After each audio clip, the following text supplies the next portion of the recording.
Welcome to the Foul Play YouTube channel.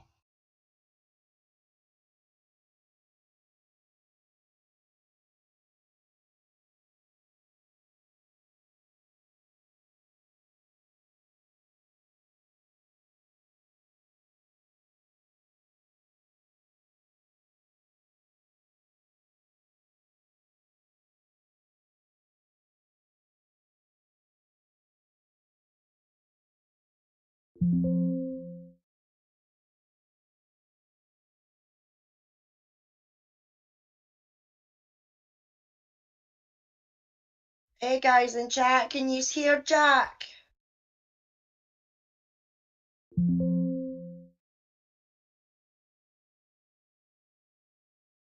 They can't hear.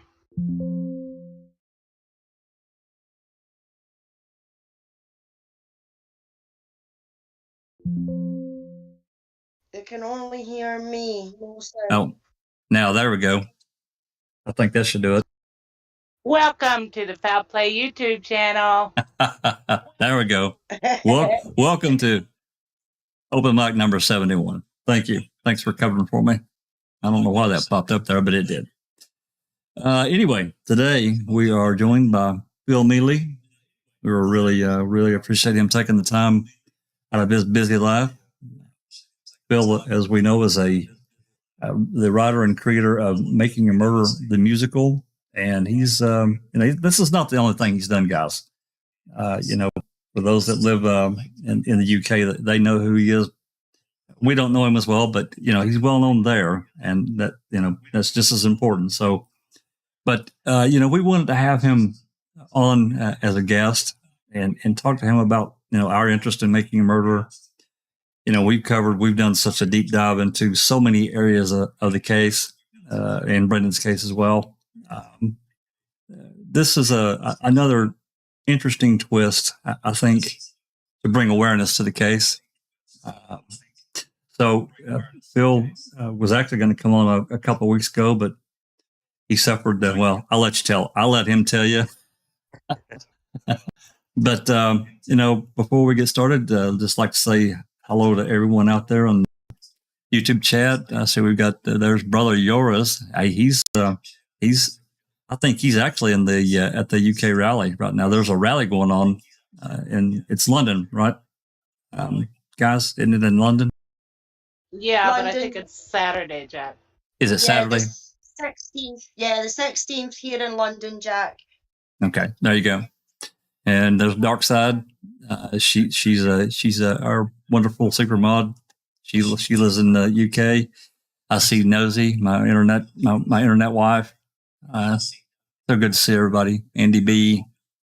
And you've talked to Andy B on Twitter, Phil. He's one of the ones. He's I call him an audio engineer, but I guess that's not what he is. But he does work in audio and some that kind of thing.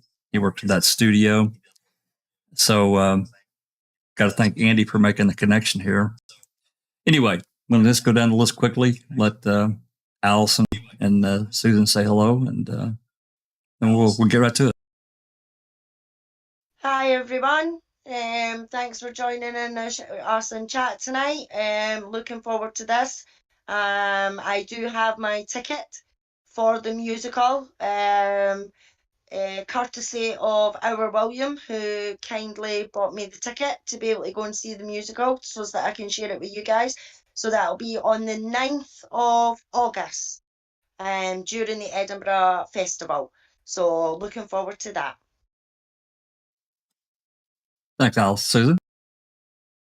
Yep. Hi, everybody. Glad you're here. Excited about the rally, all you people up in Wisconsin. Shout it out for us, and I'll be watching. Excellent. All righty. Well, let's get right to it. So, Phil, I'm just going to just ask you, a series of questions, and you can kind of lead us through. But, so everybody has kind of knows who you are. And I'm going to put some things up on the screen while you're talking. You can't see it, but it's going to be your IMBD and the Making a Murder musical actual web page. But can you kind of lead people through about, what you do, what you've been doing in your career? Sure. First of all, just hi everyone. It's great to be here. I'm delighted to be invited to speak to you all. So yeah, thank you. I'm Phil. I'm a writer. I got into writing. I'm an engineer, really, but that was my first job. But I've always written for the radio and different CV series. And I co-wrote a thing which was quite very popular in the UK called The Royal Family, which I won a BAFTA award for, which is, I think it's the equivalent, I guess. It's not the what's your television awards over there. It would be the Emmy. Are they the TV awards? I think it's an Emmy, or probably an Emmy. Yeah. So the BAFTA awards. I mean, we have BAFTA film and television awards. So I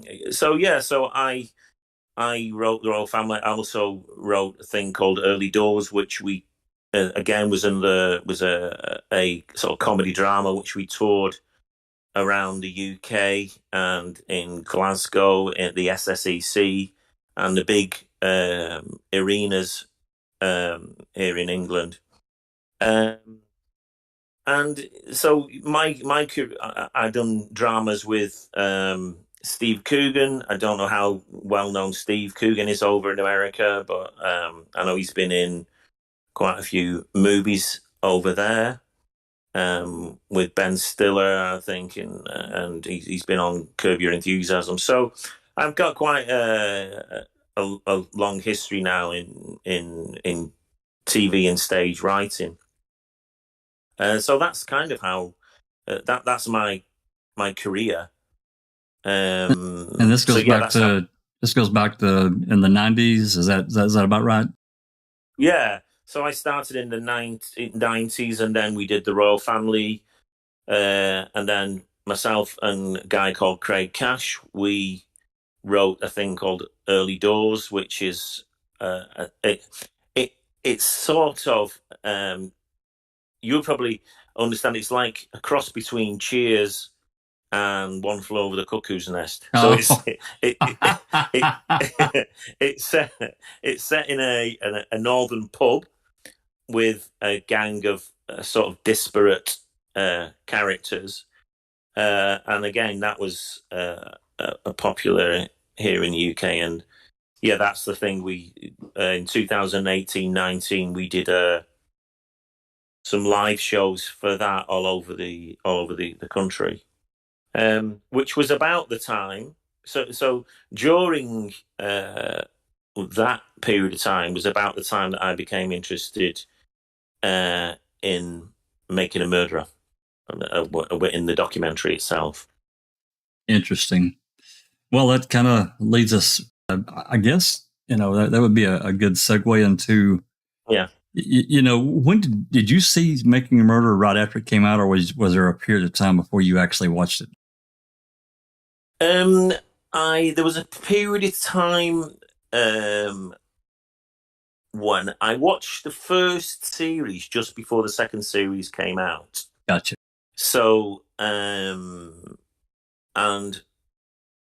from a writing point of view, I remember thinking that as a writer, I wouldn't be able to write this story, because if I went to a commissioner of any TV or a book and said, this is the story, they would say, no, it's too unbelievable. Nobody would believe this story. I remember thinking that it was the characters were so larger than life. Well, some of them, like Kratz, for instance, that it almost had elements, like Shakespearean elements to it, really. The tragedy of it all, and the way, and the almost the corruption in plain sight, really, that was going on.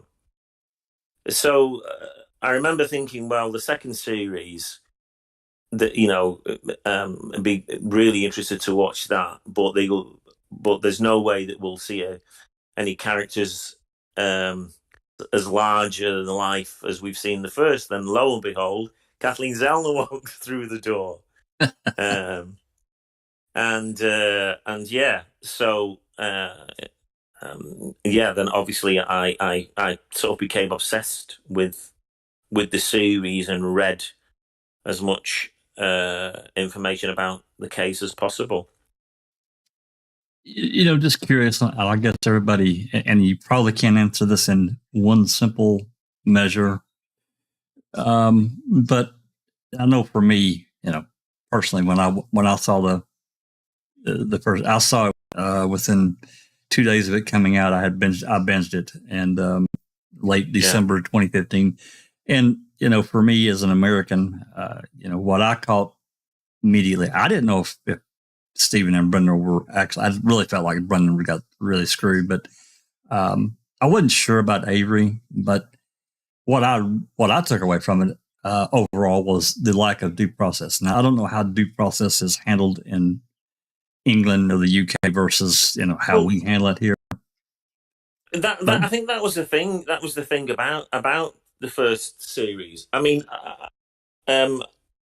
I'm convinced. I mean, having watched and obviously read so much that I'm convinced that Stephen's innocent. But but I, like you, and I think a lot of people, there was that nagging doubt about Stephen. I think most people, it's hard to generalize, but would say that Brendan, it's absolutely, I'm not quite sure how anybody could defend the fact that Brendan is innocent, because he so clearly is, to me. But I think, there were certainly more people that were more skeptical about Stephen. But the thing for me is that this is all about justice served, and that beyond reasonable doubt. And nobody, I don't think, would ever say those cases that people could stand up and say that they were guilty beyond reasonable doubt. And the practices by the prosecution lawyers and the officers of Manitowoc County were clearly left a lot to be desired. And that's just putting it mildly, isn't it? It really is. Yeah. It really is. Go ahead, Alice. Yes, please. Yeah.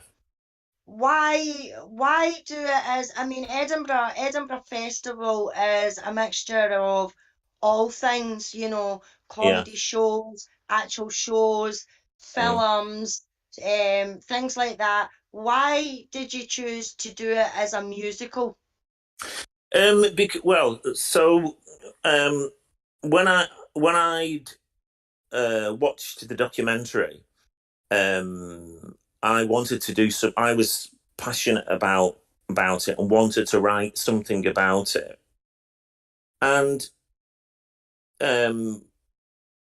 the first thought, I suppose, would be to dramatise it in the same way that they've done with The Staircase. Have you seen The Staircase dramatisation? Absolutely. With Colin? Yeah. But for me, there's something about music that can touch parts of our emotion that words can't. And I felt that music would be able to be good for the parody, because there is parody in it of the justice system itself, of the so it sends up, if you like, Kratz and his ineptness and his cunning, if you like, but it's done in a sort of darkly satirical way. But obviously, from the other aspects of it, where we're dealing with somebody that's actually been murdered, let's not forget, and so the truthful aspects, the music, I think, can touch into the emotions and can sort of display that, as I say, better than words can. So I just felt like my initial idea was, most people I spoke to were how are you going to do this? Which made me sort of more determined to think, well, I think it can be done. I think you know, a music problem with musicals is, I guess, that people. I'd never written a musical before. I did write when we did Early Doors, the thing I spoke about. There were some musical numbers in that, but I just felt that when most people think about musical, they think jazz hands and glitter, I guess, but it's still an art form. So I want to look at challenging that art form, because I do believe there's a musical called Pride, which was about I think it was set.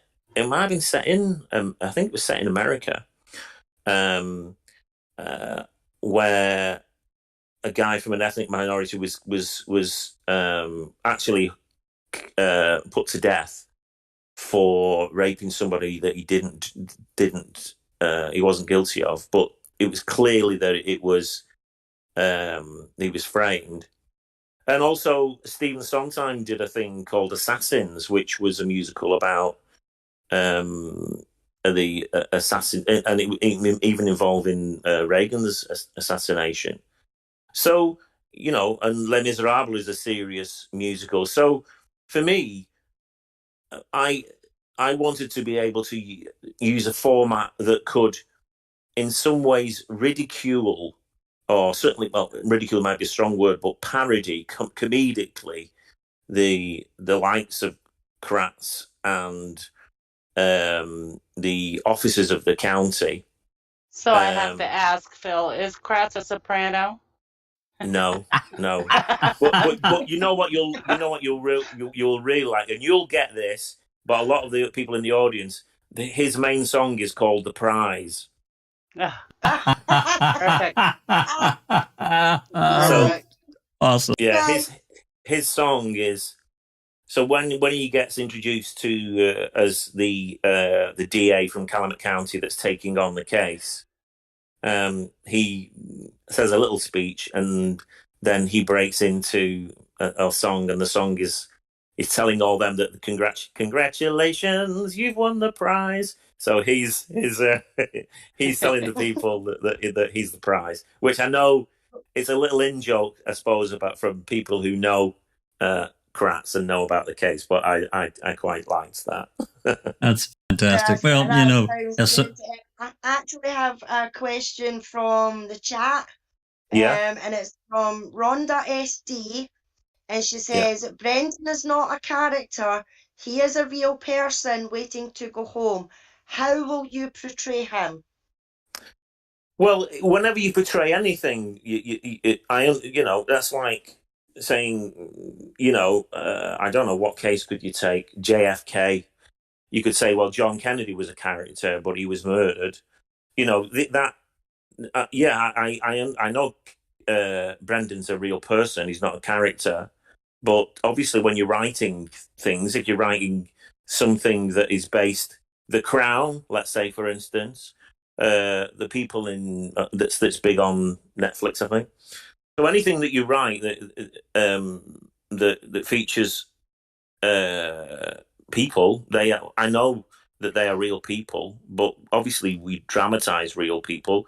So Brendan is portrayed truthfully. Stephen is portrayed truthfully.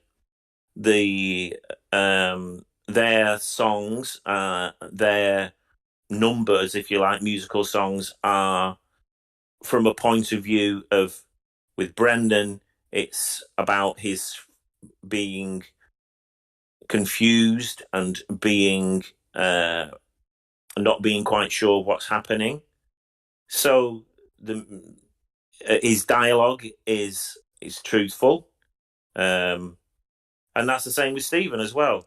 So the only the parody side of things is for things that are concerned with, as I say, parodying the faults with the law, which are clear. As far as the characters, Stephen, Brendan, Ma, Earl, that appear in it, they are respectful, and given the solemnity and the seriousness, the gravitas, if you like, that the situation and that those characters and those people deserve. The characters that play them, should I say. I just have to interject because you talked about music and, putting this saga, the story, which is still not over, to a musical. Yeah. And, someone, and you can probably ask pretty much anyone here, I'm a huge music lover. I listen to music generally at least 6 or 8 hours per day. And I don't just listen to one genre. I like rock. I like jazz. I like just a whole range of music. And I know exactly what you mean about it being able to touch us. I mean, you think about movies. Let's just think about a big movie, Lord of the Rings or Star Wars. And you think about the impact that music had with the movie. And think about it without that music going along with it. It changes everything. I think it touches part of your soul that purely facts. I mean, we know what's happened, but I think when you and remind people this is real life, which again the musical does, it's not purely the characters. There's also it looks at real live events and it broadens. So it's kind of as well. It casts a view on the system itself, and is the system fit for purpose? But music really can distill those emotions, I think, and bring them to the fore. And don't forget, there are some people who won't have watched the documentary, so they won't know this story. True. There are some people who will watch a musical who won't watch a documentary. But for me, more and more, the more people, the bigger the number of people, the bigger the focus, the more pressure comes to bear. I mean, I think I should mention at this point as well that the musical is done. I'm regularly in contact with Louise Hewitt, who's the head of the Innocence project here in the UK. Oh, that's awesome. And she is coming up to see the musical too with some of her students, and all the merchandise. We're setting, in other words, some merchandise. I mean, as we go forward, whatever venue, whatever happens, all the merchandise, the profits are being donated to the Innocence Project for them to carry out the work that they do so brilliantly. Fantastic. In being able to release or to help to release these people who've been coerced and incarcerated incorrectly. Yeah, we have a merch store, and all of our proceeds are going to an organization called Uncuff the Innocent. Oh, right. Okay. Susan has been Susan and one of our leaders, Zoe, they designed and got the store set up. So we don't take anything from that. Everything goes to that. So it's enough. But that's great. That's fantastic, Bill. Yeah, and as the project goes forward, whether we play in London, Paris, New York, Iceland, wherever we may be, right, then my determination is that any of the merchandise, that all the profits will be donated to the Innocence Project in those specific regions, because Fantastic.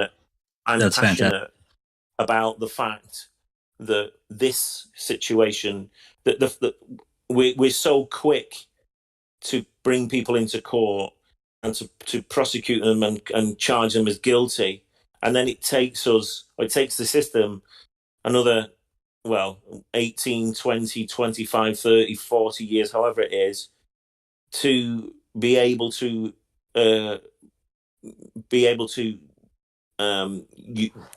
the required process. And that's because most of the Innocence Project is a charity, doesn't receive any funds, so everybody has to do everything pro bono.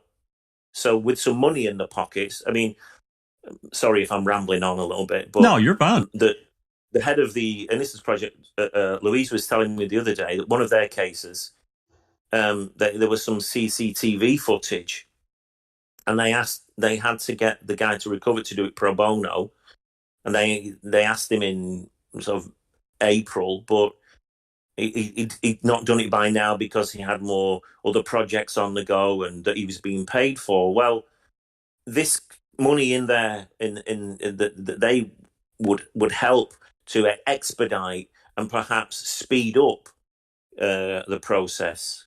You know, we know that in Stephen's case, in with the first instance with Penny Bernstein, the DNA was over. I think it was between was it 12 or 18 months before they actually tested it. They got round to testing it when he was released. It was a little over a year. Yeah, exactly.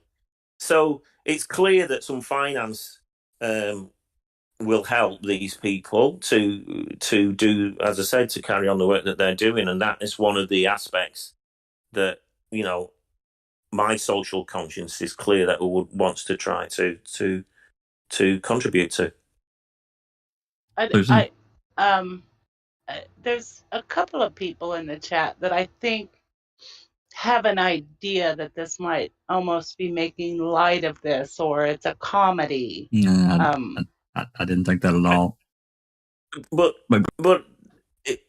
it's not really. I think it's not comedic as far as the comedy, or it's satire. It's not comedy. So we're actually taking the mickey, if you like. Do you understand that sort of or being satirical about? So, for example, about the police. So there's a number in it which is what we're going to do, and it's the police thinking of once Stevens sued them for the 36 million. It's them running around like ants, if you like, trying to think of a solution of how they can stop Stephen, and that there is something, there is something darkly comic about the fact that these men are scurrying around, Absolutely. But then, of course, it's not. Then, of course, when they actually do, then it's, then we're into the seriousness of it. So right. It is, and the same with Kratz. I mean, surely people must see that Kratz presented himself as this honest lawyer when we know what the guy's like. That's up for parody. There's no, Kratz presents himself as the paragon of virtue, and yet we know he was sexting his clients, or and that's right. What he was disbarred for. So it's only selective aspects of it. There's no parody involved in anything to do with Teresa Halbach. Again, that is treated with the solemnity, the respect that absolutely deserve, and the same with Stephen's conviction, and the same with Ma and her efforts to get Stephen out. But there's a number in it called DNA, which is for scientists. So in the first case, Stephen refused to take a plea, and that's like, well, you're going to need a miracle to get yourself out, and then all of a sudden there's a song that goes into DNA. Well, it's for scientists, and it's quite a comic song, but it's not. Yeah, it's not actually being comedic about anything to do with what Stephen was charged for, or the fact that he's been in 18 years. Far from it. Guys, so to me, it's you're taking the piss, basically, out of Kratz and out of the cops and out of the so-called scientists. Yes, and out of the press. We take the piss out of the press as well. There's a song called "Hey, What a Story," and it's hey, what a scoop. the public love the gruesome and the gory. No one's excited by the truth is one of the lines in it. So because we know, what the press did. Now that's up for highlighting, but if you do it pure as well, because it's a musical, it's not a lecture and it's not a documentary. So if we just had a dry song about, we know that the press exaggerated the case, and because of this, the situation was that we couldn't find a jury.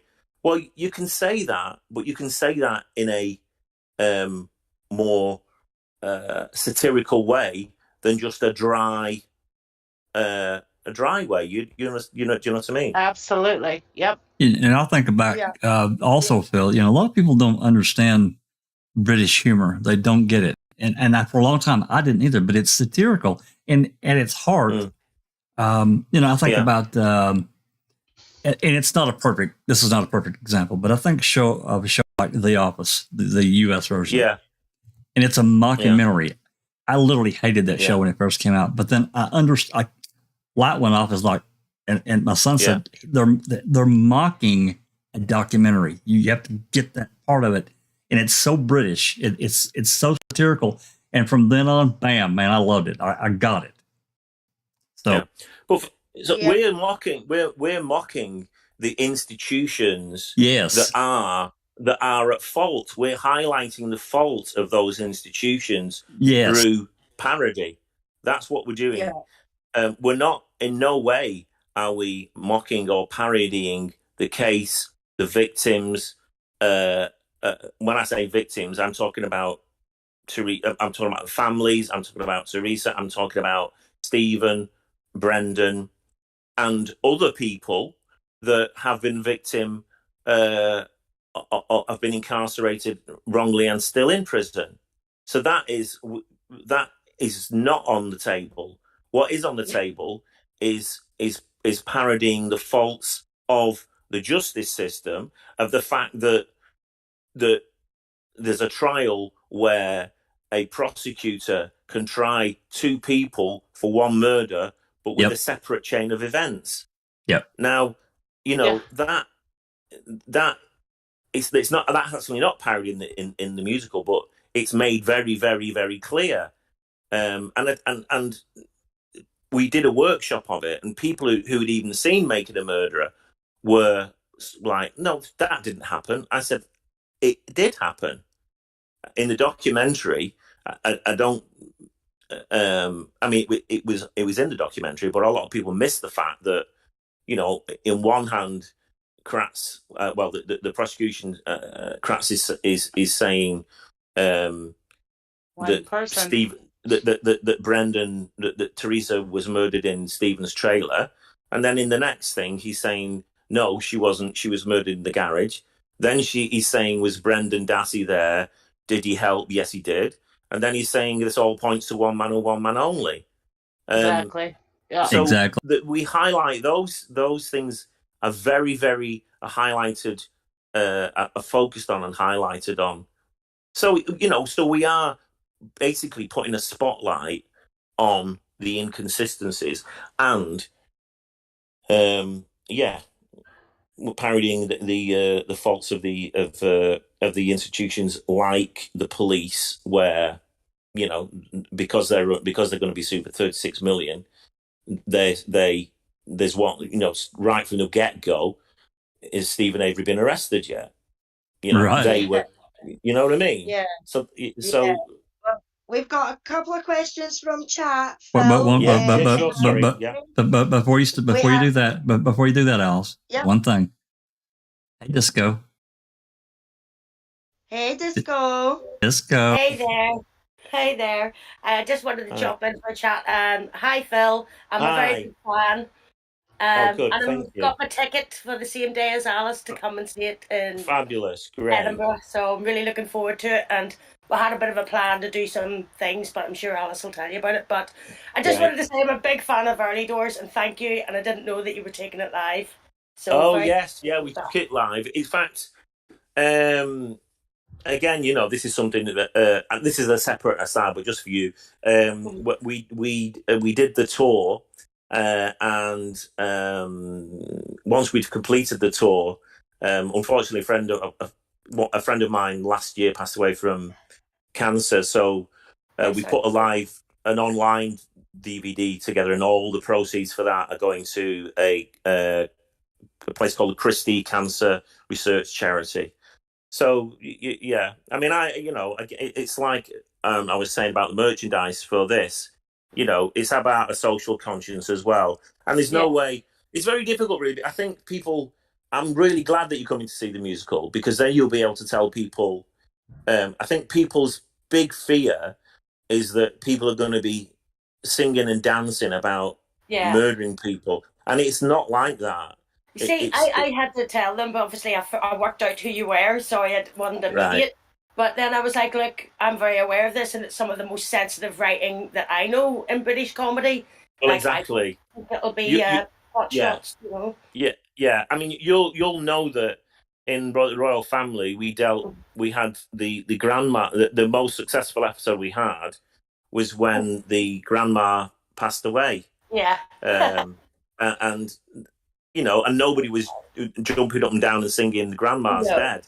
No. Do you know what I mean? So I think, you know, it's not like Ding Dong It's not like, you know, with the Wizard of Oz. But and the same with Early Doors. We had a running storyline through there that the daughter was the dad's adopted daughter, and we dealt with that in a sensitive way, even though it's a comedy. Yeah. So, you know, comedy and tragedy are very, very closely linked together. They are. Laughing you go mad. Exactly. So there's more than one. Comedy is a broad term. Some people it's slipping on a banana skin, but there isn't. You know, Shakespeare would do comedy, but there'd be comedy and tragedy, and you can do both as long as you are sensitive to the subject that you're dealing with.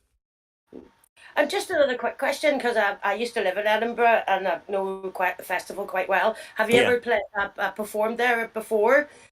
No, I've been a number of times. I've been. I directed a short.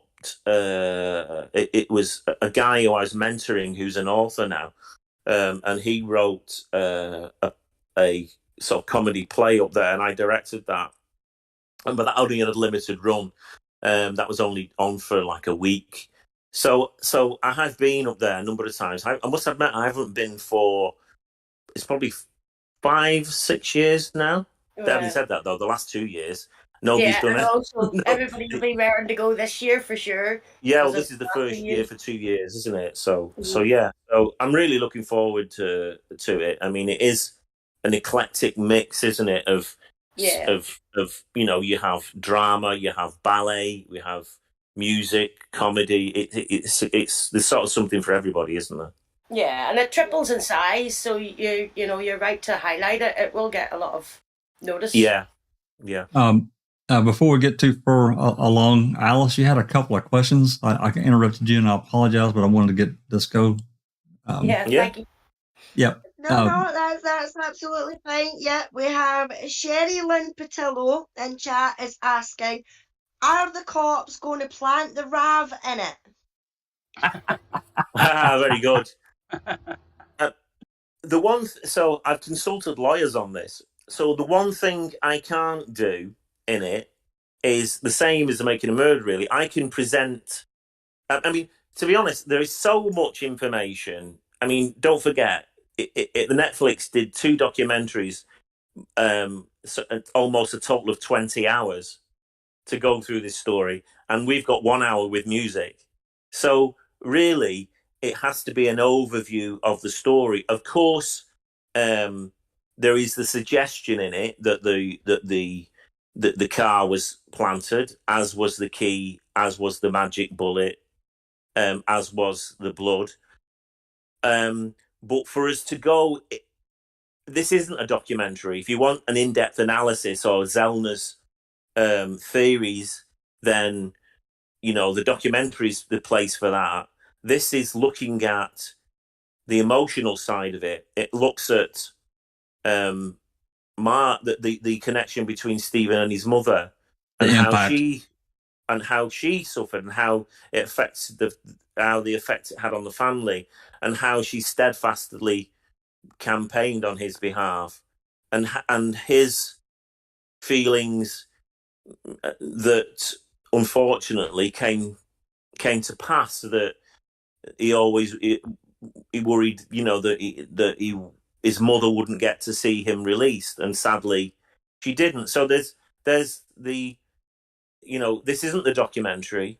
This does look at the emotional impact on his link, Stephen's link between him and his mother, that emotional bond that was so strong, and that they clearly had.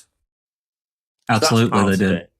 Absolutely, they did. You could tell that from all the way through.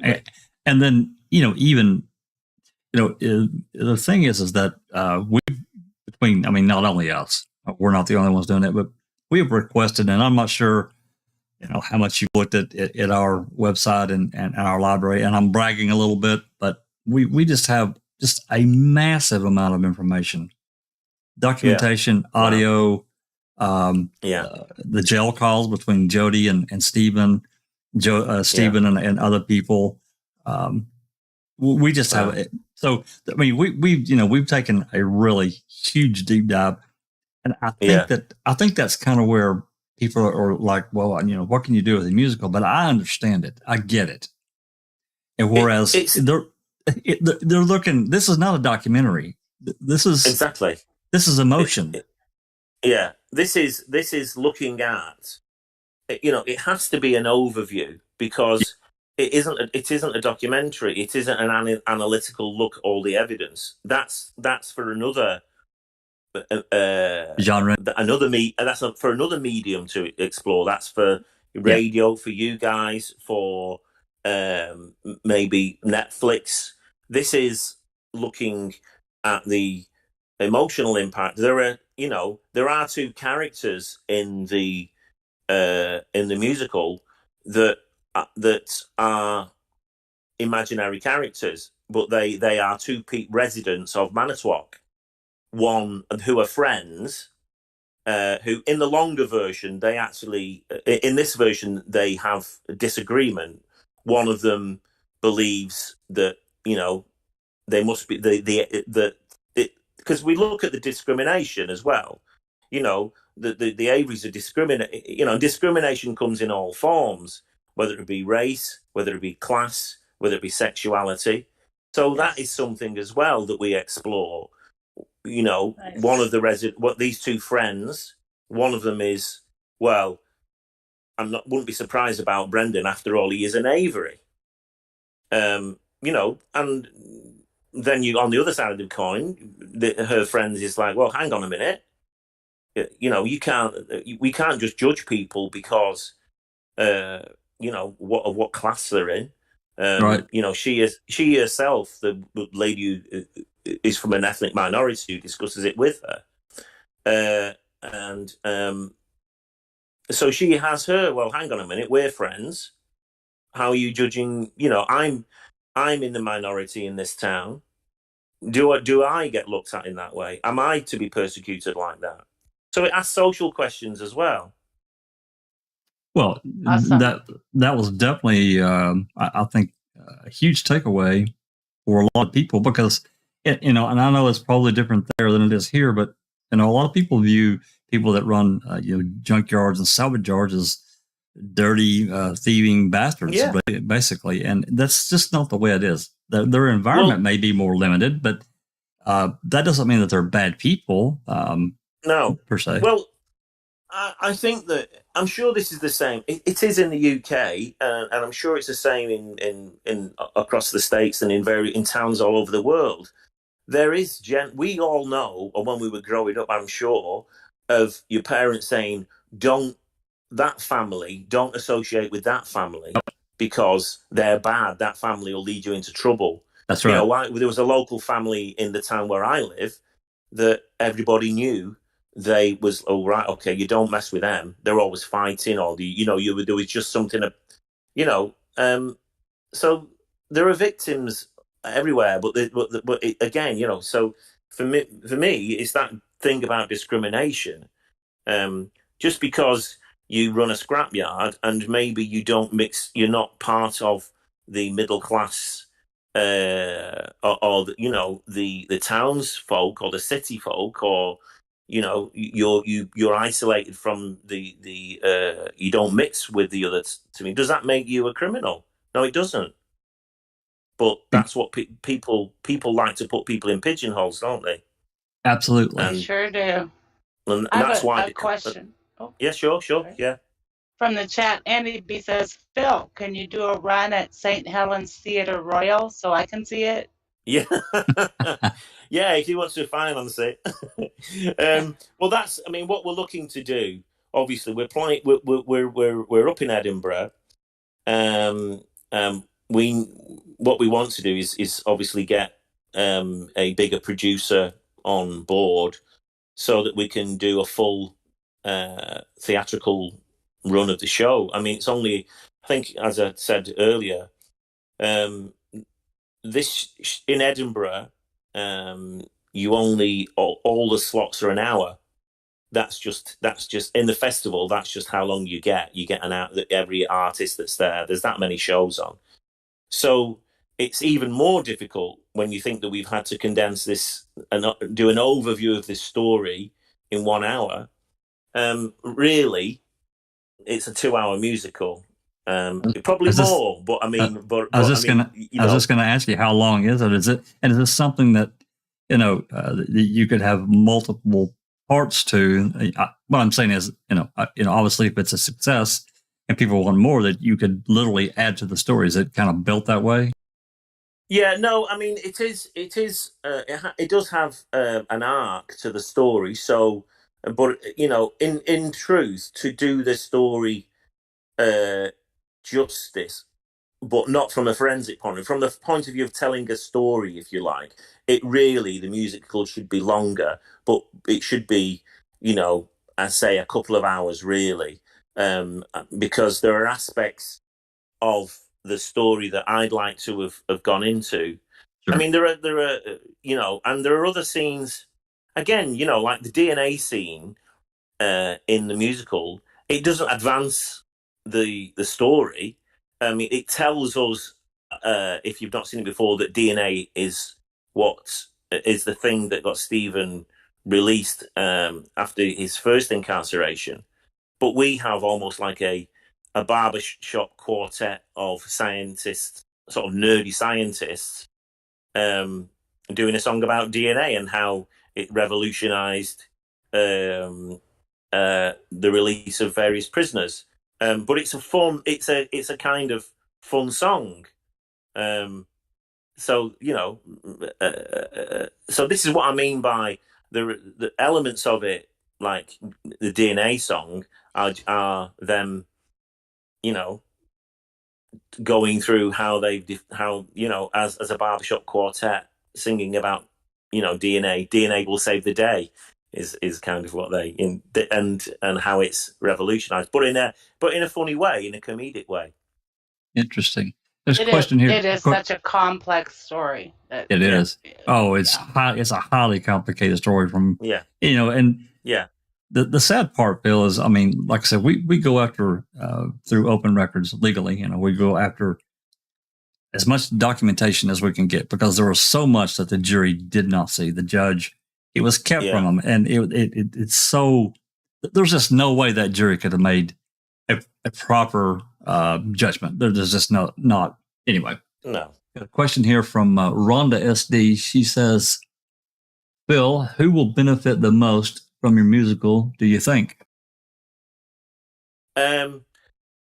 Well, if it's the Innocence project, will, for a start, the people who act in it, but obviously, I mean, if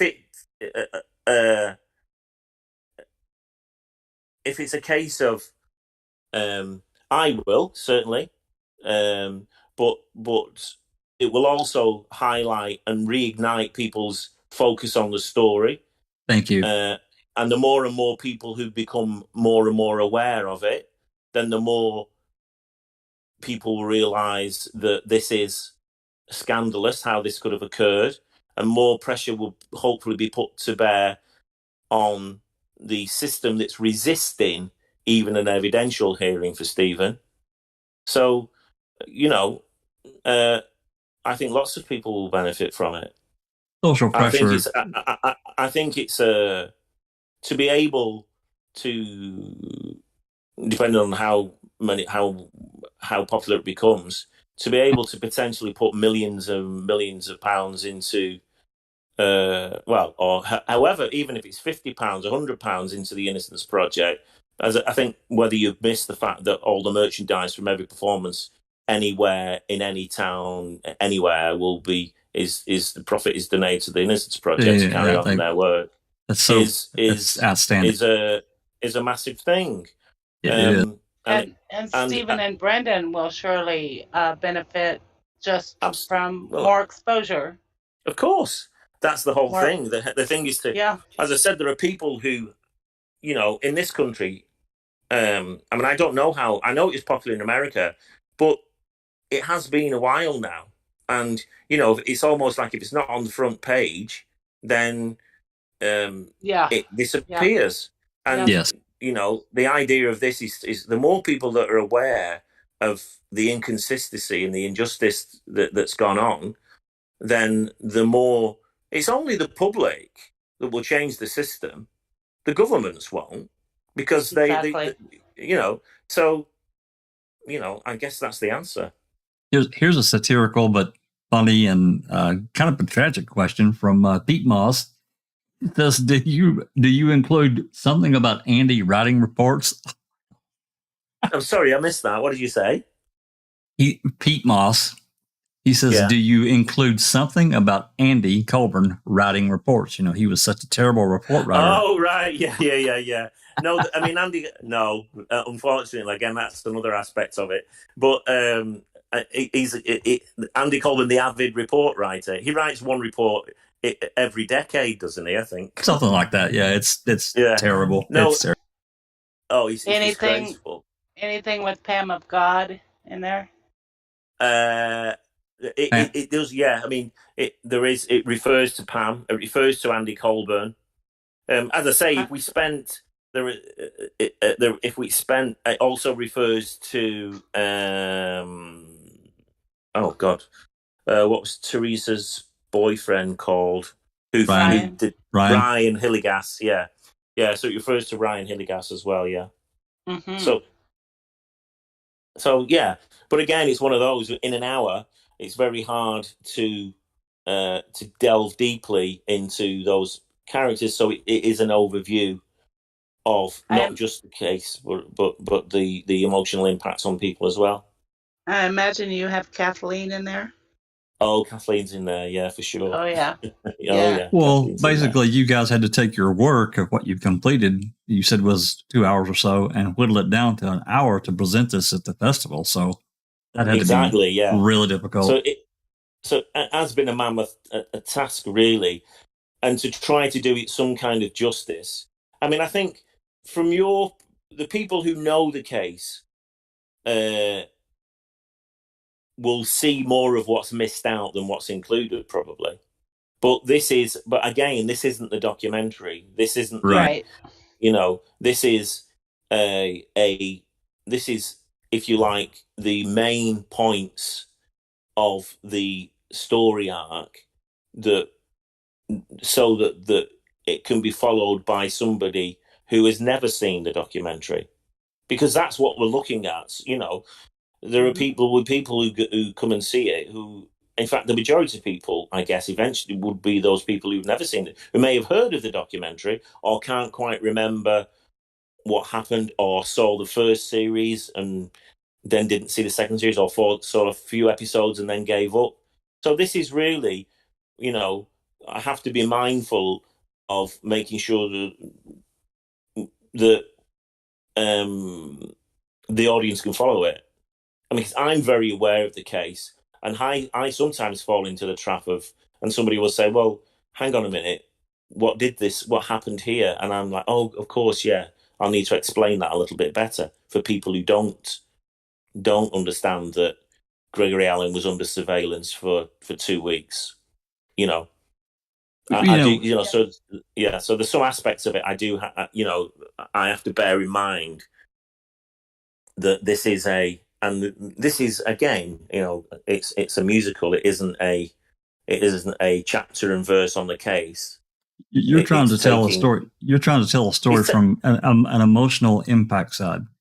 Exactly. He's taking the essence of the story and trying to convey how it manifested and the emotional impact on the town.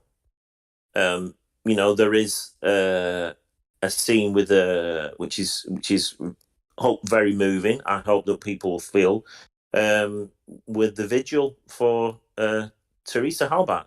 Oh yeah, so right. You know, I'm not hiding away from the fact that there is a, you know, and we shouldn't forget there is a victim, but this is a case about justice served.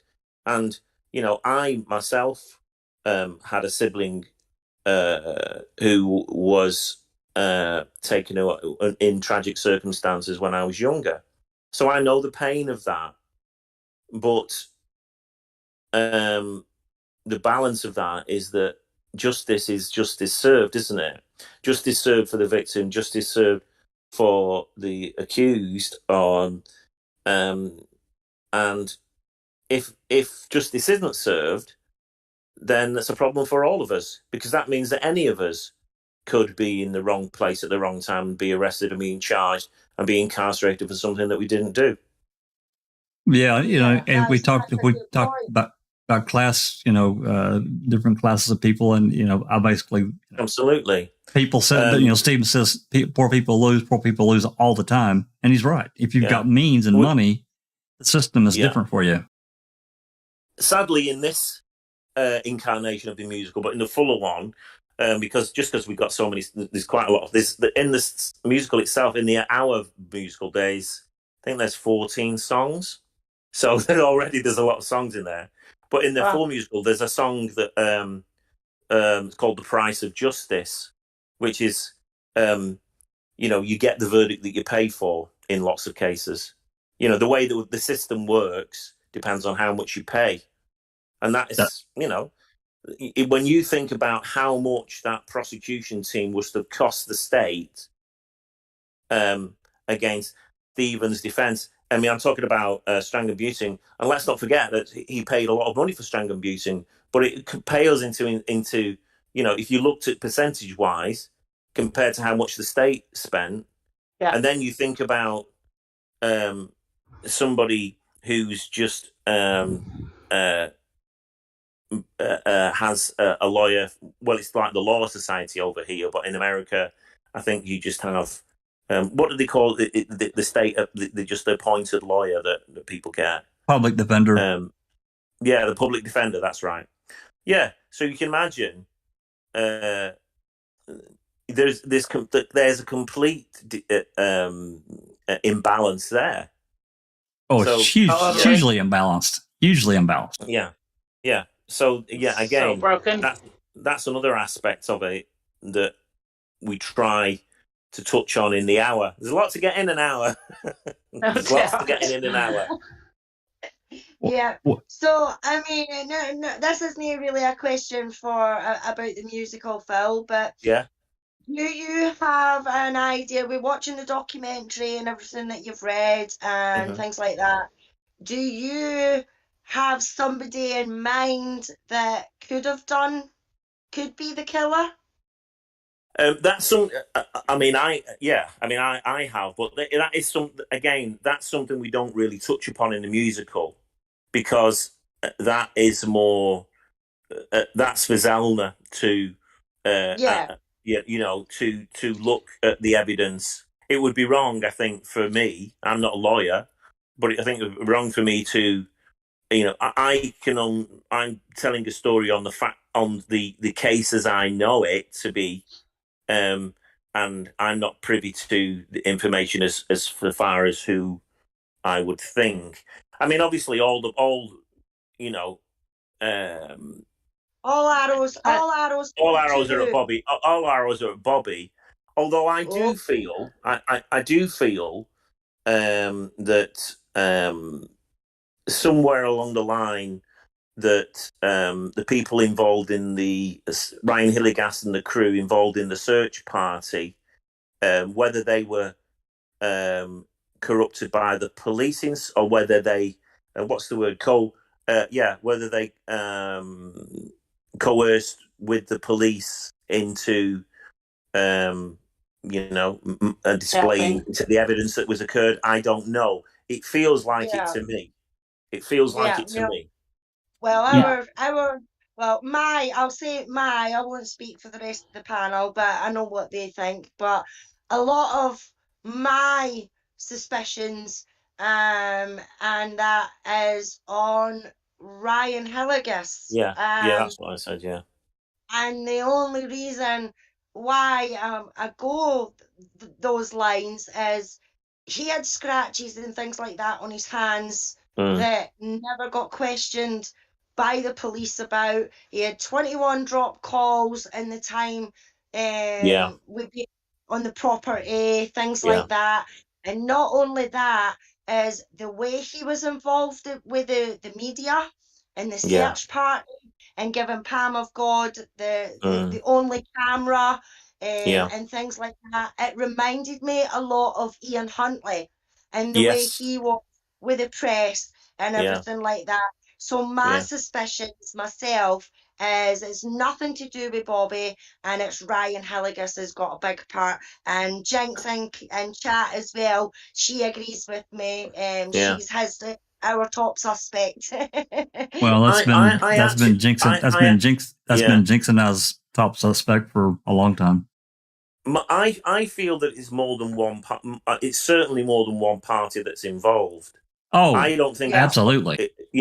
Because there is too much. I think, sadly, fate has dealt Stephen a really rough hand, because I think, as Zelda points out in the documentary, that the real killers, because the cops were wanted to get Stephen so badly that they were, once they felt like they might have him, then I think they have certainly influenced other people to become involved in tainting the evidence or planting the evidence of somewhat.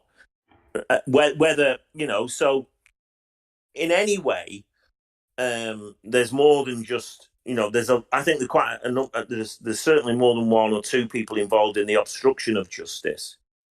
I mean, this is another thing. Well, truth be told, Phil, it only really would take about 2 or 3 people to do the grunt work to place this, and this. But in reality, Carl Haines is the one that did the testing. Yeah. Carl Haines. Yeah, exactly. So she had control of it all, Yeah. Well, this is it. I'm curious if you've seen, and I know you said you've read a lot of the documentation. Have you seen one of the newer documents that one of our members got? It's called it's a search warrant that was unfiled, and it's called Disturbed Earth. Have you seen that or no? No, I haven't. No.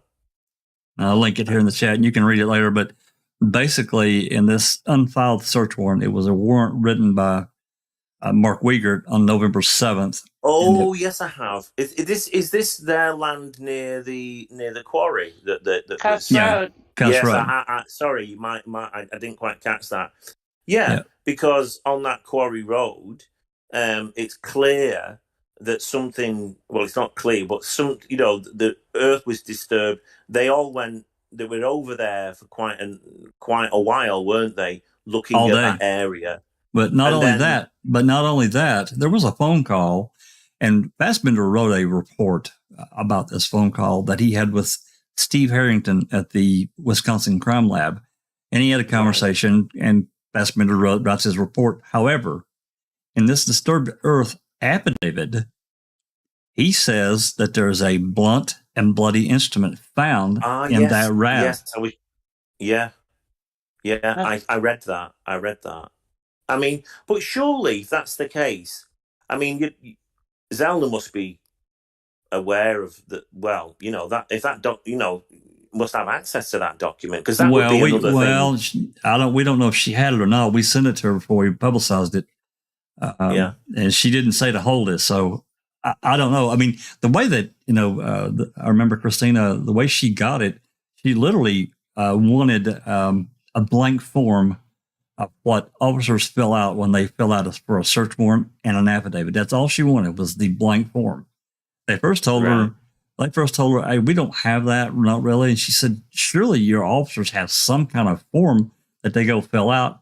Well, she gets up a couple of days later and she has like 15 of these unfiled warrants in her mail. It's like, and this was one of them. It's like, wow, are you kidding? Yeah. Yeah. I know. Well, this is the thing that, it's almost the wave, you need to uncover the wave of evidence so that, because the Manitowoc County will resist having an evidential hearing. This is why sad that, because they know that it will uncover, it will almost, what it could do is expose not just their system, but for people to be outraged nationally and internationally. And therefore, absolutely look at the way, who's paying the piper, in other words, these representatives that they've got who, the DA, the sheriffs, the judges, who's paying them at the end of the day? I mean, they're all government servants, but yet they're elected on, we're going to be tough on crime. So, I think you have to look, they should be impartial to any of that. It shouldn't be an elected position for me. It should be appointed on merit, not on... not elected, yeah. I mean, some of them are appointed, but, at the lower level of circuit court, that's an elected position. Sheriffs are elected. Yeah. But, yeah, go ahead. We know that there's, I mean, in this country here, we've just, in London, there's just been a new chief of police because there was a report into the inherent corruption in the police force in the UK. And so that the last Cressida Dick, she was the chief of police, she's gone now, and they've got somebody else in. But the whole system needs looking at, and as I said before, it's only bringing people's attentions and focus on how corrupt and how these people almost prop each other up, if you like, and no doubt, and that's the only way it'll change if we call it out. Yeah, I mean, even Carol in the chat, she just typed in lots of political connections in this case for sure, and that goes back. I'm not sure how much you studied of the 85 case and moving forward and all the stuff that happened there. And then we move forward, in this lull time when Stephen finally gets out, the state wouldn't do anything. They came back and said, Peg Lawton-Schlauer, she was the AG. Everything was all fine and they did everything by the book, at Manitowoc. For Stephen to get any kind of relief, he had to file that civil suit. And that put a target on him.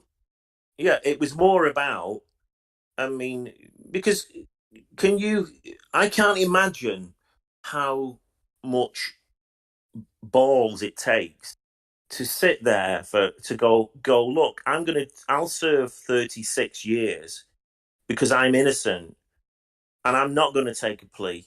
And I know I could take a plea, go back, move, but I'm not because I'm not because on a principle of I am innocent and therefore I am not going to take a plea.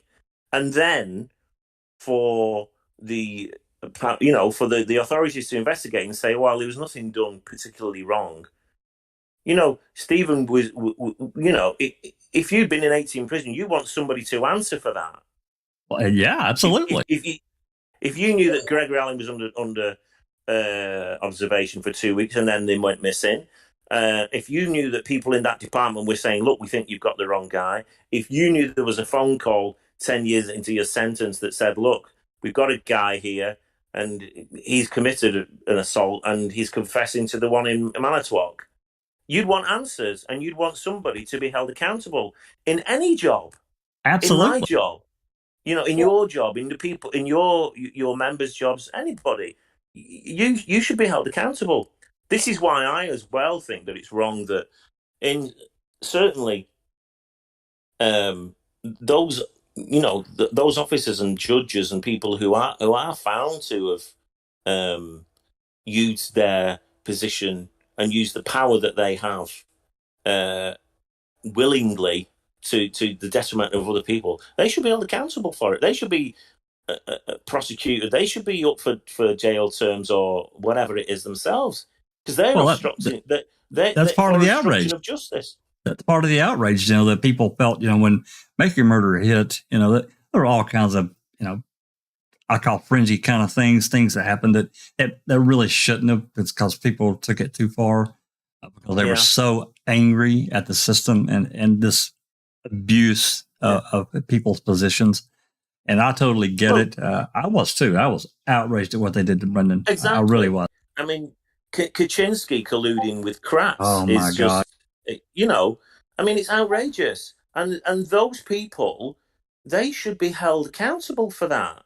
That's right. This is what, because that's criminal. It's criminal what they're doing. It is. They are obstructing the course of justice. And if it was me or you that were obstructing the course of justice, if a member of my family I knew had committed a crime and I was there and the police came to me and said no, nothing, was with me all night, I would get charged for obstructing the course of justice.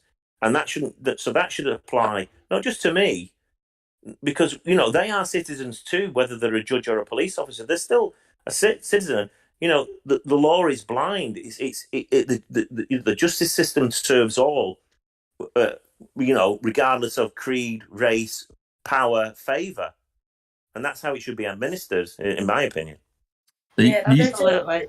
There's an interview just after Stephen gets out, and he's talking how strange it is, but he makes a point that when he's, the Peg Lachenschlager has released a report and there's no wrongdoing and he moves forward, he says himself he doesn't want this to happen to anybody else.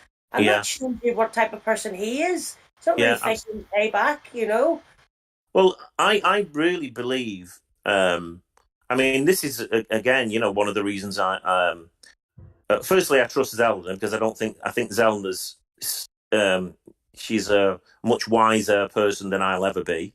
And she's, she clearly, she's clearly successful. But the other thing is that I believe in Stephen's integrity. I don't, he did the same the first time. He said no, I'm innocent. And I think his family said that he's not an angel, and he's committed a few. I mean, he had that incident with the cat, didn't he? And he there were some minor crimes that he was involved in. But whenever he'd done anything, he held his hands up and said okay, and he accepted his punishment. Exactly. That's right. Yeah. That's right. So they have more integrity than the cops. Oh, absolutely.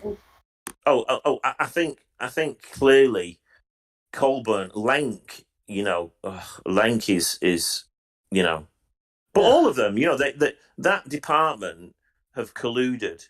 It's clear. I mean, when what were Colborn and Lenk doing in the trailer, in the garage, all around the salvage yard, not signing in, saying that he was there at 2:00 and then no, it was 7:00. I mean, what the hell? How does somebody mistake the night for the day? The darkness for the light. It's even worse, Phil, because they had just been deposed in his civil suit. No one from Manitowoc should have been within 5 miles of that salvage yard. They shouldn't have been anywhere around it. They should have called in another county to help them with whatever. I do have a question for you though, and we've talked quite a bit about Gregory Allen. Do you know about the Gregory Allen cold case? Did you read any of that? Of what it was Christina again that got this information. Do you know about that or no? The cold case? Yes.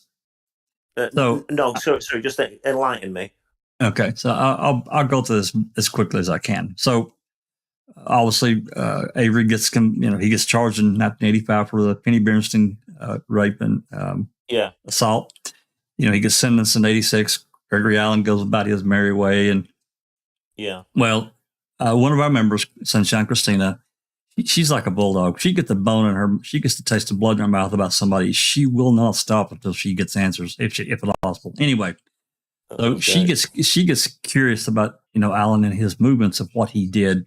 Well, this guy he had taken a job with I can't remember the name of the company, but he traveled as far south as Louisiana and Mississippi, Alabama, and he went west too in his job. Now, this was just part of what he did. But he also traveled between the Manitowoc area and over to Milwaukee in Minnesota, which is about a 4-hour drive. Anyway, in 1991, this woman gets raped, assaulted, gets the shit beat out of her. This person that did it left their DNA. Well, of course, her case went unsolved for many years. 1999, this detective, it's in this county in Minnesota. He ran that DNA, and he got a hit. Right. It was Gregory Allen. It was Gregory Allen. Yeah. Well, they found out, of course, Gregory Allen had been convicted in 96 in Wisconsin. He'd been sentenced to whatever, long prison sentence. So for whatever reason, they did not pursue the case. It just got closed. Or didn't get closed. They just didn't do anything. Well, then in 2004 or 2005, early 2005, someone that was that knew this woman that got raped and assaulted in 91 calls to the department and says, "Hey, look, what's going on with her case? Have you guys found anything?" Well, they open it up, another detective, and they see that Gregory Allen was a hit. Immediately, it gets opened. Well, this was May 2000. This was May 2005. This is when the deposition started in for Avery's civil suit. Yeah. Okay. So a judge signs a warrant to collect Allen's DNA. So in June of 2005, they go get it. It was a match. Of course, it was a match. He did it. So in September of 2005, they swear out a warrant for his arrest. And it gets buried. No one knows about it. This warrant was not served for 27 months on Gregory Allen for that crime. Wow. They delayed that warrant until after Avery and Dassey were convicted. That is just absolutely outrageous. That's right. So, these authority figures in Wisconsin, knew all about it. They kept this information tightly controlled. I can't find anything in the media. Nothing. It's just, it's a can of worms, isn't it? And that is the thing. I mean, sadly, this is one of the reasons that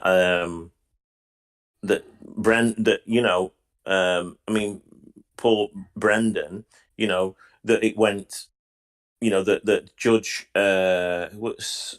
Judge Duffin, was it? Judge Duffin who overturned his conviction. Brendan's, yes, absolutely. Yes. Brilliant. Brendan's, yeah. Yeah, well, what I'm getting at is this is why, Judge Duffin's, it was overturned. Then, of course, the state appealed, and then it went, the state appealed a couple of times, didn't they? And then it went to the Seventh Circuit, and then they upheld it, and then they went back again, because they know that if Brendan is released, then that implicates, then questions are asked then about Stephen's case. Well, hang on a minute.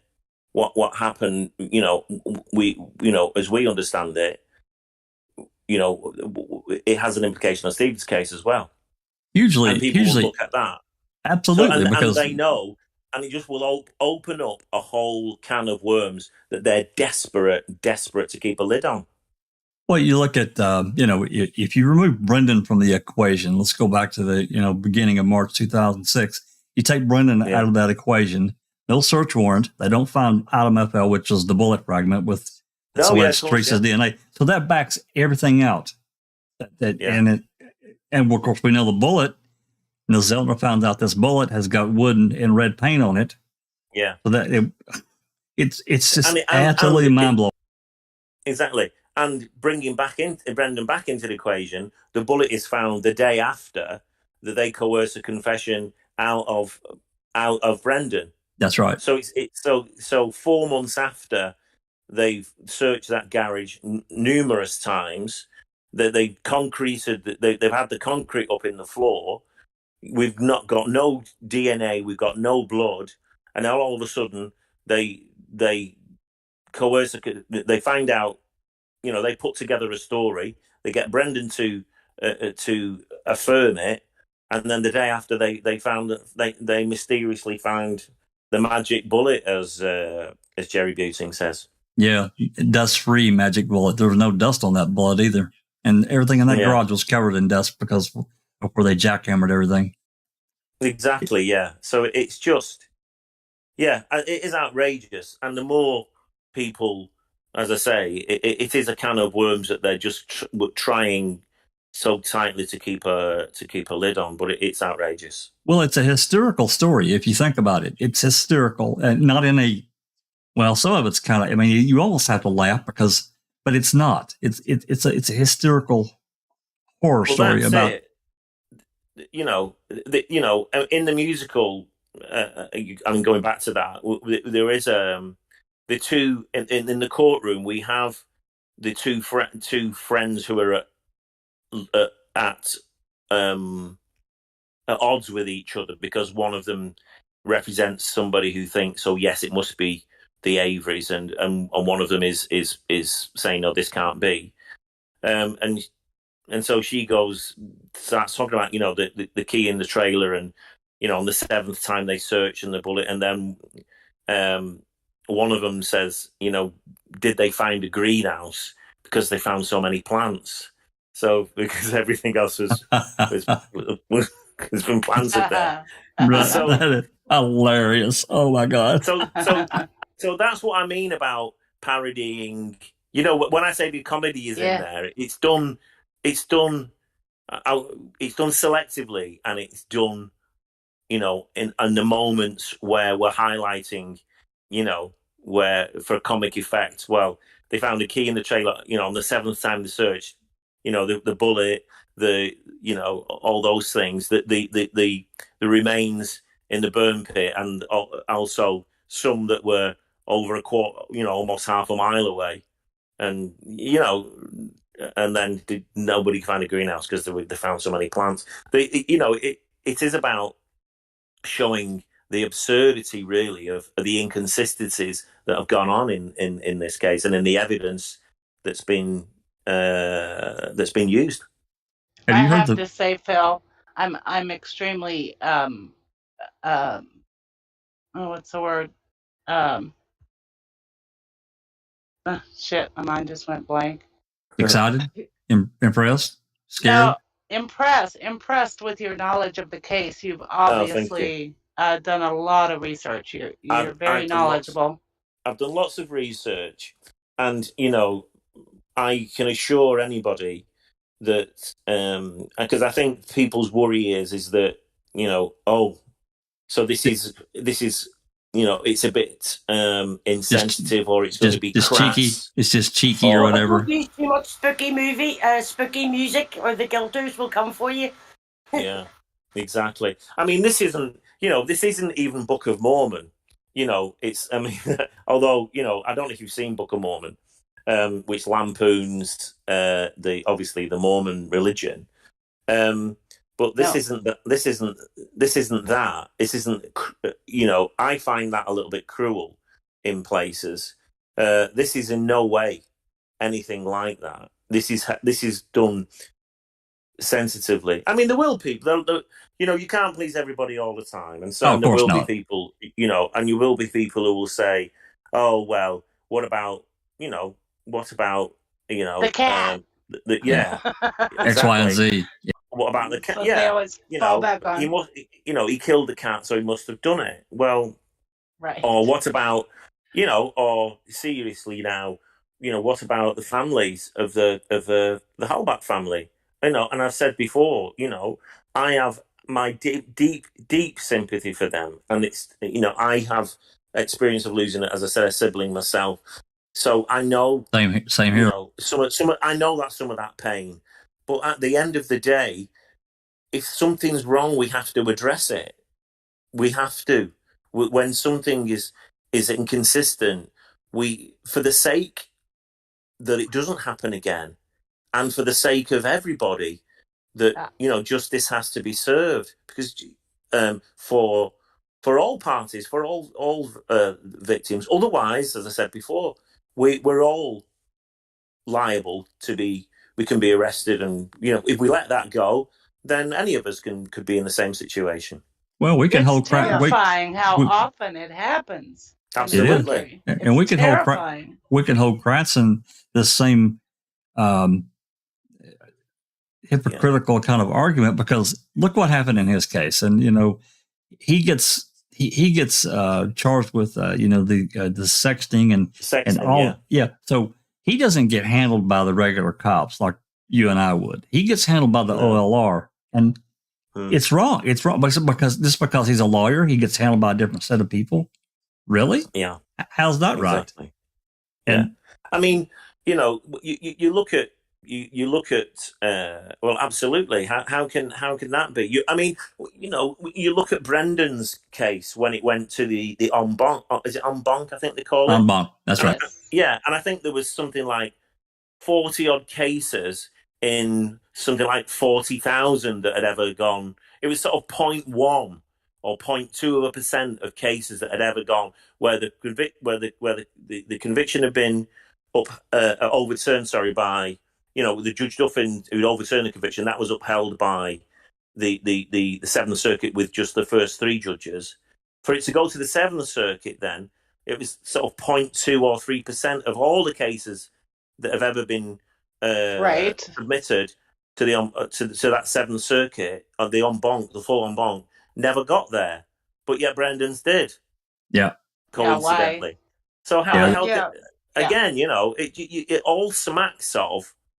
I'm not one for conspiracy theories, but I mean, in this case, there's certainly collusion between the lawmakers and between the people in positions of power that are using that power to the detriment of the people. Absolutely. Also, do we have questions or anything? We do say a lot, like, poor Brendan, but yeah, I mean, we've got to remember as well. I mean, Stephen is just he's just turned 60, or he's just coming up to turn 60. And he spent 35 years of those 6 years of his life it's disgraceful. For something that he hasn't that he didn't done, do. Twice. Oh no, I mean, equally, I absolutely wholeheartedly agree with that. Is that it's clear that the evidence that they presented, that Stephen was convicted on, should never have stood up in court. It's just clearly that evidence there's been collusion. This is what I've said about other people being involved in planting that evidence. And the police, were out to get him because, first of all, of him having to take depositions, for him embarrassing Manitowoc State, and for him threatening them. I mean, one of the things which I didn't know, I don't know if you probably do know this because you know everything about it, but that actually when they were doing the deposition, Steve was present. Now, can you imagine length? Stephen clearly wanted to look them in the eye, but can you imagine them thinking, how dare this Avery from this scrapyard be, and he's he's sat there while I'm being under the cosh. They'll have been furious about that. Their pride or their sense of entitlement as lawmakers will have been absolutely punished by that, and they would, which is why they were out. Another one of the reasons why they were out to make sure that they got him. I mean, even Stevens was in one of those depositions as well.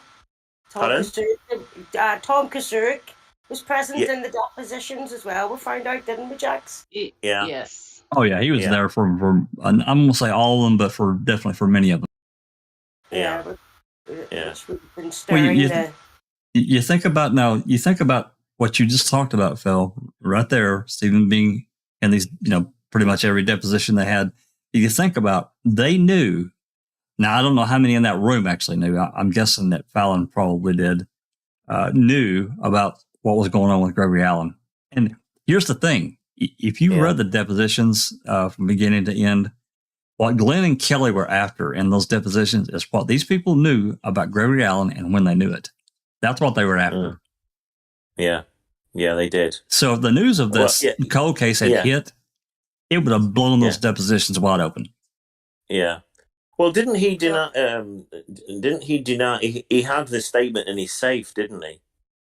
When Colborn finally, after the day after Stephen was released the first time, then was it Kosurik who had the? It was the sheriff. It was a Kosurik who had the. No. Peterson. Who was it? Peterson. Oh yeah, but he had it in his safe. Didn't? Oh, it was Peterson. Yeah, he had he had Colburn's report in his safe. No, and then he said, "Oh, I don't think I ever saw that report." And they said, "Well, actually, yes, it was in the safe." So what they did was right after Stephen was released, he was encouraged to write a report or a memo about that call. What the hell, man? What's the point if you're going to write it now? What makes it important? Yeah, and so instead of that going into the regular, Avery's file, it went into Peterson's safe. Yeah, but it's clear that by that point they're trying to cover. They're trying desperately to cover the tracks, aren't they? Oh, absolutely. Yeah. So how can we trust those people? We can't, can we? Yeah, exactly. We have a question from chat from Rhonda SD to you, Phil. She says, "What would you like to say to Stephen and Brendan if you could send a message?" Oh man. Oh, just we're all out here fighting for you. I think I think if I were them, all I would like to hear is that we're out here and we're fighting for you, and we're doing whatever. With people who believe in you are doing whatever they can to bring justice, and attention to the case, so that justice is served. Absolutely. Perfect. Well, again, this, what you're doing, this is something new. It's a new approach. But I think pretty much anything that brings attention to the case is good. We have convicting. You've heard of Convicting the Murderer, right? This other documentary that's not been released yet. You've heard of that, right? I have. Yes, I've heard of it. I mean, this has been in the pipeline for a couple of years, hasn't it? Oh, more than that, actually. But it's not been released yet. I remember a couple of years ago that they were saying, "Oh, it should be. It's well in production and it should be released." And it was meant to have been released a couple of years ago. Is what I remember. 2019 is supposed to have been released. Yeah, exactly. So it just never. I don't know what happened. It just never. Well, they're looking for somebody to pick it up. Someone a network to pay for it and air it. I think it's pretty much a done deal. But this connection between, again, about the lawsuit that Colborn filed on Netflix, this defamation suit. Do you know about this third party stuff that's happened in the Colborn stuff? Or no? The what? Sorry. There's a third party that got involved with Colborn. She befriended Colborn while he was still a Manitowoc officer. And, really? No, I don't know about that. No, absolutely. Yeah. She's the producer. Is that right? Yes. Yeah. She's really? Yeah. Oh, right. Okay. Well, it all makes sense, doesn't it now? Well, this draws that lawsuit. It draws into a different direction.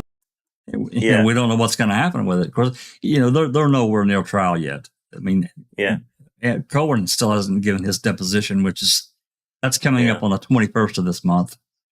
So it seems to me there's been a lot of in particular, and you will look at where there's been third party involvement, influence, if you like, that we only found out later. I mean, look at the jury in Stephen's case. Two of the jury that were related to the law enforcement.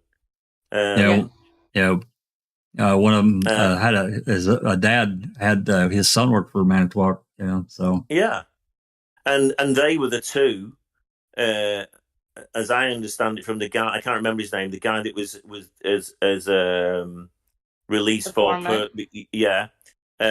were the two that stuck the heels in, because I know that it was 7-4, 3 undecided, and those was it those two I think that were adamant that he was guilty, and they were the two that wouldn't change their stance. Well, it was 7. Mahler, you're talking about.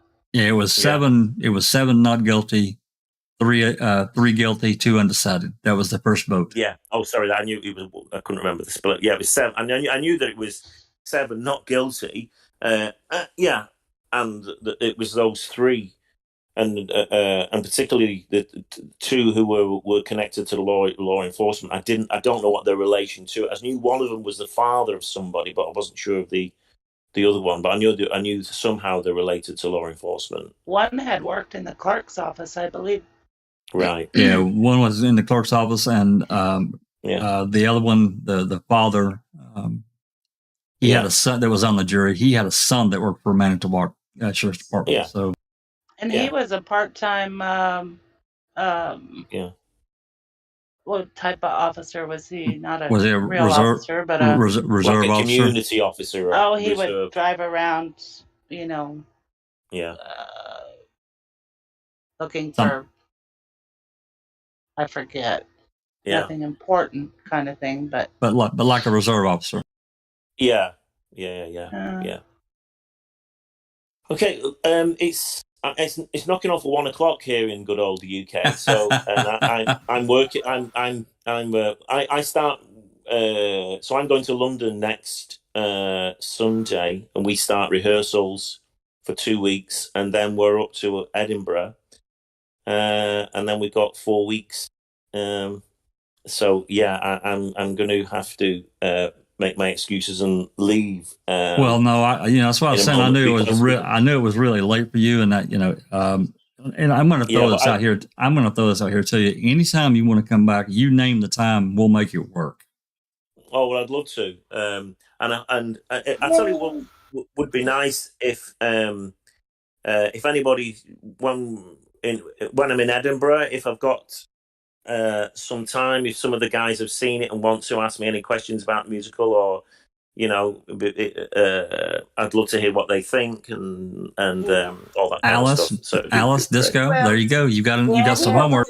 Kind of live as well, and we've got some postcards that we were thinking about. You definitely come along. As I say,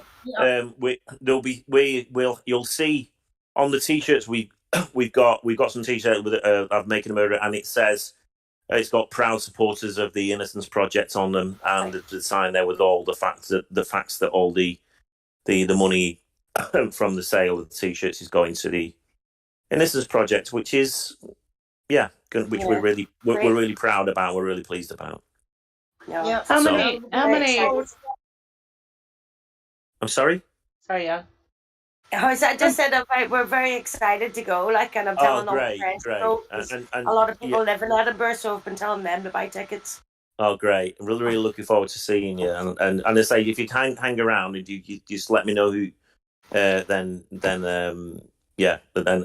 love to maybe we can have a wee pint of heavy. Phil. I'm curious, how many play dates do you have set already? Well, it's for the whole month, so we have. You're going to be knackered. Oh, play dates. Oh, I see what you mean. What does play dates mean? I'm not quite sure. Well, performance is scheduled.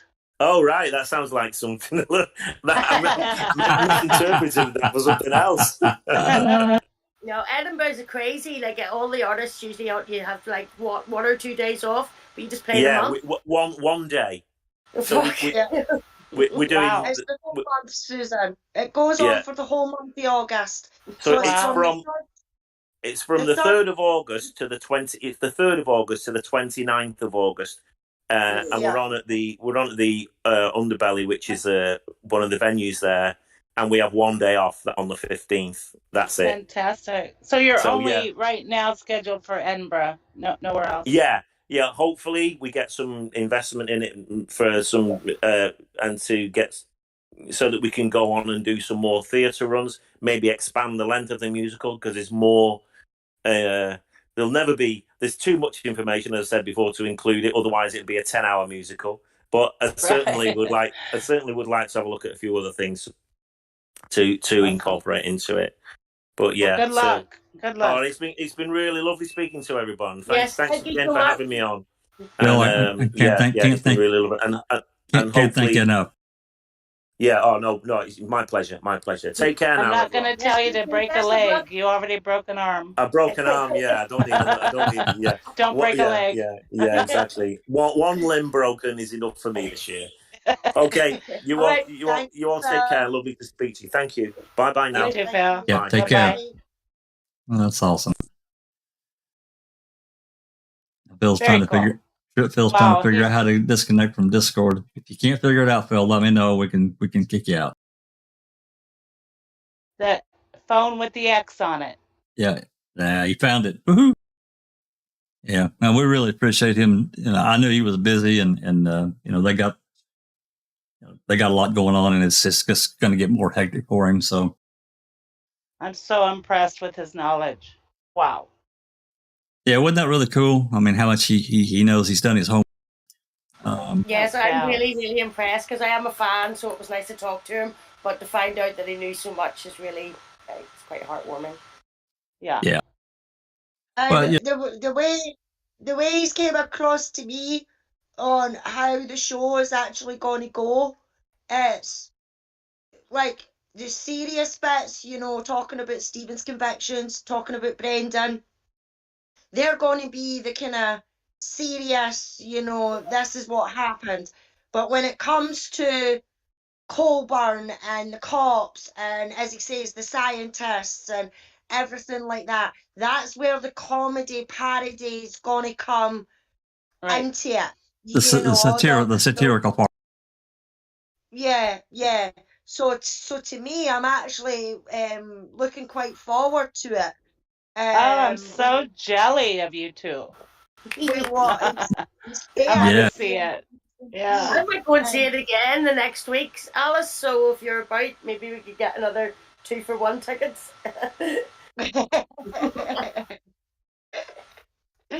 Yes. So yeah, I'm looking quite forward to it actually. Now that we've had him on and his knowledge is really good to the case, so it's not going to be. It's, in my opinion, it's not going to be bad. He's thought it through. He's put the thought into it. Yeah, I think he's quite serious about it. It's going to be the British humour. So yeah, I mean, people that funny, a lot of people don't. Yeah, I mean, I'm glad to know if he says that we can talk to him afterwards, then we can get opportunities to take pictures and content and stuff as well. Do all the hashtags for Edinburgh Festival and get on the algorithms and all of that stuff. He might be able to be willing to do an interview, and you can just record it, and we can we can package it up and put it in the playlist. Yeah. So I'm going to have to go, guys, but that was really great. Thank you so much. Oh, so thanks for coming, Disco. Really appreciate it. Right. See you soon. Take care, everyone. Say bye. Yeah. Bye. Yep. Bye. Yep. I had prepared the Colborn, the latest Colborn hearing, and there's a couple of documents, but I'm going to break that off because we're not quite 2 hours, but we're pushing 2 hours, so I'm not going to get into that because the hearing itself is I think 58 minutes, so we'll do that another night.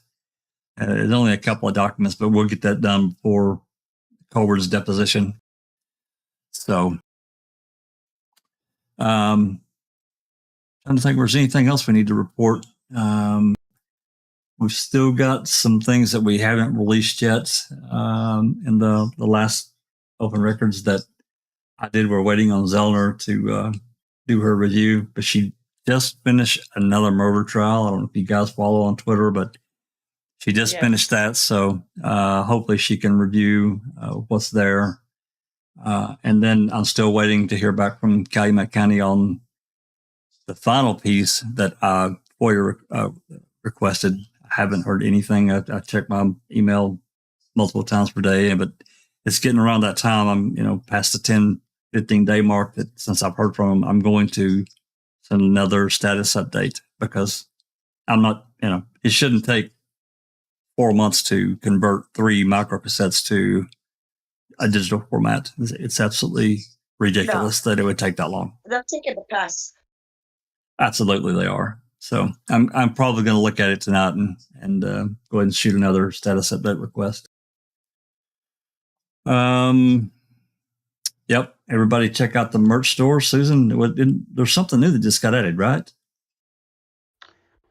We recently added some Uncuff the Innocent shirts. And some other merch, cups and bags and such. Sweet. Mm-hmm. Yep. And Zoe and I know she's been in contact with Spooky. She helped set up the website originally. And yours are working on getting all of the case photos loaded to the website. This is it's not like loading a document. It's something we had to purchase another.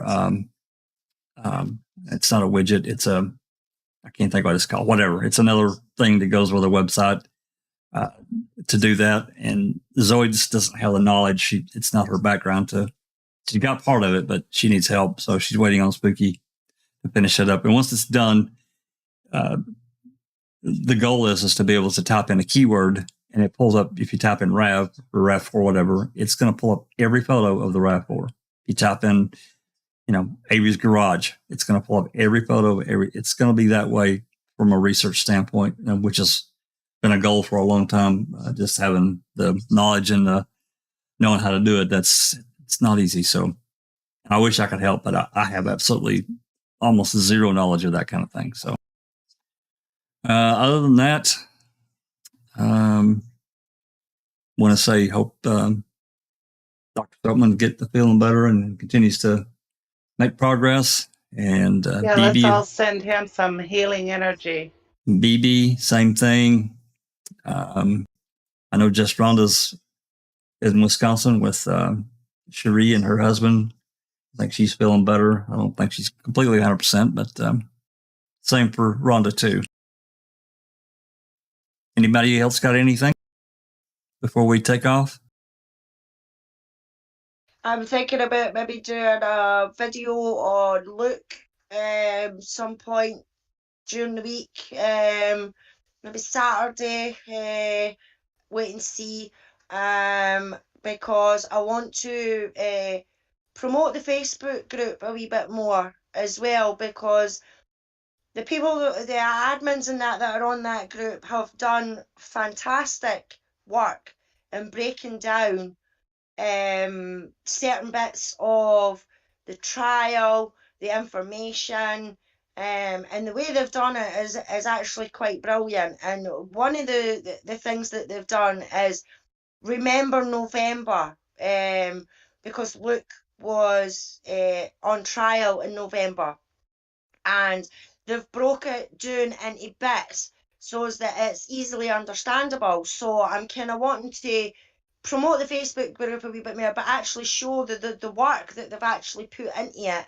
and go through some of the stuff that actually happened, because they've done stuff on witnesses and some things that were said in court and things like that. So let me go through and break it down. Actually done a bit.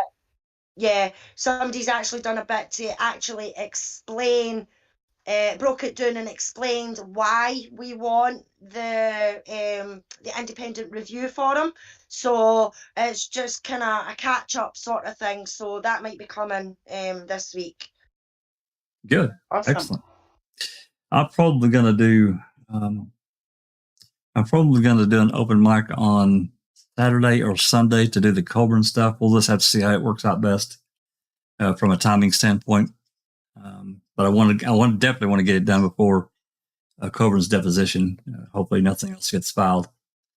So it's an interesting hearing. This one's not quite as explosive as the June 14th hearing, but Judge Ludwig was still not happy at all. You could tell he wasn't happy. So we'll see what. And Jack, yeah. Sorry. No, go ahead. We're also going to go over the 2-book comparison. You and I. That's correct. Yeah, we need to get that scheduled too. Yeah, Susan went through and from Kratz's different first edition and second edition of Kratz's book and the alterations that he made. It's quite interesting of the things that he changed between the two, and we're going to cover that. That's coming up as well. Dr. Sutton was going to do it, but he's under the weather, so we're going to do that project. I haven't talked to Neverly, so I'm not. I know she's working on something with. I think one of Greasebox book. I think that's right. You love it, Andy. You know it. I see Rhonda. Hey, Rhonda. You should just go ahead and log. Just to a lot in Wisconsin. Thanks for representing. Yeah. They're live streaming it, so Brendan Talks is live streaming whenever she can. They were at Calumet County today. You can go to the chat, you can give them their chants, and they will shout them out for you, and it's like you're just there with them. So kudos to everybody who's there in Wisconsin. Rhonda, Cherie, Becca, Linda, the lot. Jim. Yep, Jim's there. I'm not sure who else. Jinx is going. Yeah, she's going here. I think she said the 15th. I guess tomorrow. You going tomorrow, Jinx? Is that right? Maybe she's still in chat and can answer. I believe so, Jack. Yeah, big shout out to Andy for getting us hooked up with Phil. Great job, dude. Yeah, thanks, Andy. Fantastic. I hope he can come back. I know he's going to be really busy, but maybe he can come back at a time that's not as late for him. I offered like 3 or 4 times we could do it earlier because I knew it was really late, and I know he's busy. So we'll try to make it as convenient as we can for him. Even if we have to do a premiere, if we need to do a recording and then premiere it, we can do it that way as well. We don't have to necessarily do a live. So, alrighty. Anything else, guys? We're going to take off out of here. Nope, that's it. I think that's it, Jack. Alrighty. Really want to appreciate everybody coming along, and hopefully. Rhonda says we just got back from the beach. We got super close to where the 1985 assault was. Oh yeah, Cherie was looking for that beach. I know she was talking to yours about it. They were trying to drive down exactly where that was at, and I told her to ask a local. I think she was going to shoot a message to Richard Mahler and try to find out exactly where that was at. So hopefully they found it. Need photos? Come on, ladies, send us some photos so I can put it in the album and we can show them at some point. Excellent. Alrighty, guys. Loads of facts. Yeah. Alrighty, folks. We really appreciate everybody coming along. Hopefully, we get more information about the musical. It sounds really interesting to me. I'm a music person. I just love that kind of. I just love music. That's just the way I am, and I know the impact it can have on all of us. Really, again, want to thank Phil Mealey for taking the time to come and talk to us and explain what they did, what they're trying to do, and hopefully it's a big success. Alrighty. This has been a Foul Play production.